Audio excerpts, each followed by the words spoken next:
தூத்துக்குடியில் சமூக நலன் மற்றும் மகளிர் உரிமைத்துறை அமைச்சர் கீதா ஜீவன் செய்தியாளர்களை சந்தித்து வருகிறார். அந்த காட்சிகளை பார்க்கலாம். 2021 பெண்கள் மற்றும் குழந்தைகளுக்கு எதிரான அந்த குற்றச்செயல் குறித்து சமூக நலத்துறை காவல்துறையோடு இணைந்து ஒரு சிறப்பு கூட்டம் போட்டார். பெண்கள் மற்றும் குழந்தைகளுக்கு பாதுகாப்பான ஒரு மாநிலமாக இந்த தமிழகம் திகழ்ந்திட வேண்டும். ஆகவே அது இந்த குற்றச்செயல்கள் நடைபெற்று ஒரு மனு வரும்போது புகார் தரும்போது உடனடியாக நடவடிக்கை எடுக்க வேண்டும். சில வேளைகளில் பெற்றோர்களே மனு கொடுக்க புகார் கொடுக்க தயங்கும் நேரத்தில் சமூக நலத்துறை அவர்களுக்காக மனு கொடுக்கிறது. சமூக ஆர்வலரை வச்சு தொண்டு நிறுவனத்தை வச்சு நம்ம சமூக நலத்துறையை புகார் கொடுத்து வழக்கையே சமூக நலத்துறையை நடத்துகிறது. இப்படி நடத்திட வேண்டும். விரைவாக குற்றவாளிகளுக்கு தண்டனை பெற்றுக் கொடுத்திட வேண்டும். பெண்கள் மற்றும் குழந்தைகளுக்கு ஒரு சாதகமான நேயமான மாநிலம், பாதுகாப்பான மாநிலமாக இந்த தமிழகம் திகழ்ந்திட வேண்டும். அதற்கேற்றாற்போல் இந்த சமூக நலத்துறை, காவல்துறை, குழந்தைகள் மற்றும் சிறப்பு சேவைகள் துறை இணைந்து செயல்பட வேண்டும் என்று 27/11/2021 அன்று சிறப்பு கூட்டம் போட்டு நடத்தினார்கள்.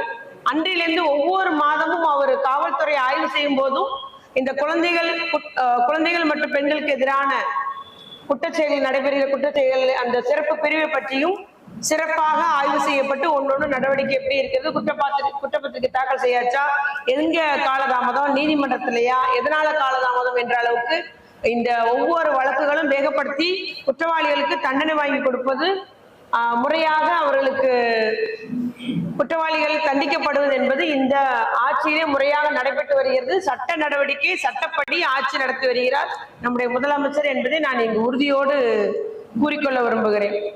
பொதுவா திராவிட மாடல் ஆட்சி வரும் நம்முடைய முதலமைச்சர் அவர்கள் பெண்களுக்கான ஒரு ஆட்சியாக இருந்திட வேண்டும் என்றுதான் மகளிர் உரிமை தொகையா திட்டமாக இருக்கட்டும், இல்ல கட்டணமில்லா பேருந்து பயணம், விடியல் பயணம், பெண்களுக்கான விடியல் பயணமாக இருக்கட்டும், புதுமை பெண் திட்டமாக இருக்கட்டும், இல்ல பெண்களை தொழில் முனைவோர்கள் ஆக்கக்கூடிய திட்டமாக இருக்கட்டும், இல்ல கிராமத்துல வீடு இல்லாதவர்களுக்கு கலைஞர் கனவு வீடு இல்லம் என்றெல்லாம் அது பெண்கள் பேர்ல பட்டா வழங்குறது, பெண்கள் பேர்ல அந்த மகளிர் கடன் உதவி, மானிய கடன் வழங்குவது, சுழல் நிதி வழங்குவது, தொழிற்கடன் உதவி கொடுப்பது என்றெல்லாம் பெண்களின் நலனுக்காக அத்துணை திட்டங்களை நிறைவேற்றி வருகிறதா நம்முடைய முதலமைச்சர் அவர்கள். அதனால்தான் பெண்கள் இன்று இந்த அரசுக்கு ஆதரவாக இருக்கிறார்கள்.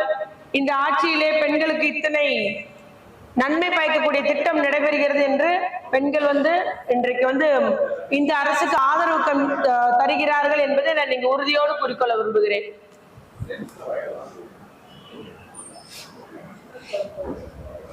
அப்படி ஒரு பெண்களின் நலன் பயக்கக்கூடிய ஒரு அரசு பெண்களுக்கு எதிராக நடைபெறும் பாலியல் வன்கொடுமைகளை புறந்தள்ளுமா இல்ல அதை வேடிக்கை பார்த்து கொண்டிருக்குமா என்பதை நான் இங்கு கேள்வியாக வைக்க விரும்புகிறேன். கடுமையாக நடவடிக்கை எடுத்து வருகிறது, அதுதான் உண்மை. விரைந்து நடவடிக்கை எடுக்கப்பட்டு வருகிறது. ஒரு சில வழக்குகளில் அந்தந்த இடங்களில் உள்ள சூழ்நிலைக்கு ஏற்றாற் போல இல்ல அந்த இடங்கள்ல உள்ள ஒரு காவல் அதிகாரியோ இல்ல பிற அதிகாரியோடைய கவனக்குறைவினால் இல்லது அவர்களுடைய ஒரு புறக்கணிப்பினால் ஒரு தவறு நடந்தா கூட உடனடியாக நம்முடைய அரசின் கவனத்திற்கு வரும்போது உடனடியாக அரசு நடவடிக்கை எடுக்கிறது. குறிப்பாக அண்ணா நகர் கேஸ் சொன்னாங்க, உடனடியா நடவடிக்கை எடுக்கலன்னு. உடனடியா நடவடிக்கை எடுக்கலன்ற தகவல் அரசுக்கு முதலமைச்சருக்கு வந்த உடனே அனைத்து வகை மகளிர் காவல் நிலையத்துக்கு சொல்லி உடனடியாக அந்த குற்றவாளி மீது நடவடிக்கை எடுக்கப்பட்டிருக்கு.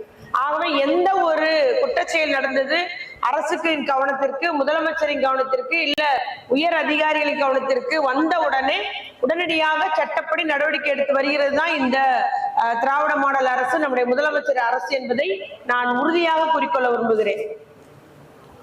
இன்னும் ஒண்ணு பாத்தீங்கன்னா, நம்முடைய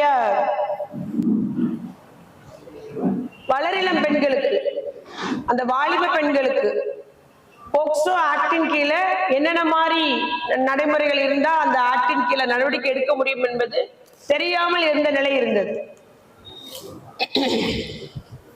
தொடுதலும் சரி இல்ல வேற மாதிரி ஒரு சமீட்சை செய்யறதும் கூட போக்சோ ஆக்டின் கீழே சட்டப்படி குற்றம் தான். தூத்துக்குடியில் அமைச்சர் கீதா ஜீவன் செய்தியாளர்களை சந்தித்தார். அந்த நேரடி காட்சிகளை பார்த்தோம். செய்திகளை உடனுக்குடன் தெரிந்து கொள்ள உடனே சப்ஸ்கிரைப் பண்ணுங்க.